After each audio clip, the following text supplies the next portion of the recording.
முதலமைச்சர் திரு ஜோசப் விஜய் அவர்களின் பிறந்தநாளை முன்னிட்டு திருப்பத்தூர் கிழக்கு மாவட்டம் கிழக்கு ஒன்றியத்தின் சார்பாக பல்லவழியின் ஊராட்சியின் சார்பாக அவருடைய பிறந்தநாளை கொண்டாடும் வகையில் எங்கள் பகுதியில் வந்து பார்த்திங்கன்னா பேனர் வச்சுருக்குங்க.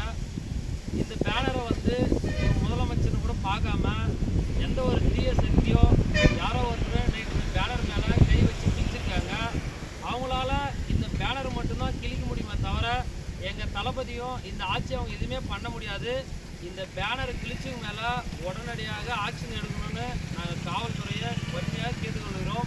அதே சமயம் இந்த பேனரை வந்து பார்த்திங்கன்னா அவங்க யார் கிழிச்சாங்களோ அவங்களுக்கு தகுந்தபடியான நடவடிக்கை கண்டிப்பாக எடுத்து அவனை நான் வந்து விடவே மாட்டேங்க. எங்கள் பேனர் மேலே அவங்க கை வச்சுக்கிறாங்க, அதுக்கான நடவடிக்கை என்னென்னு அவங்க பார்க்க தான் போகிறாங்க. இது நாங்கள் என்ன பிரச்சனை பண்ணுவோம் அந்தளவுக்கு பிரச்சனை பண்ணுவாங்க. இதுக்கு மேலே வர விளைவுகளை அவங்க தான் பார்த்துக்கணும். இதை நான் வன்மையாக கண்டிக்கின்றோம். இந்த பேனரை மட்டும் காட்டுவோம் பாருங்கள். ஒரு முதலமைச்சர் கூட பார்க்காம அவர் மேலே கை வச்சுருக்காங்க. அந்த நபரை கண்டிப்பாக அவங்களுக்கு என்ன தண்டனை வேணுமோ அது வந்து கண்டிப்பாக அந்த காவல்துறை அதிகாரிகள் வந்து பார்த்தீங்கன்னா வாங்கி கொடுக்கணும்னு கேட்டுக்கொள்கிறோம். அவங்க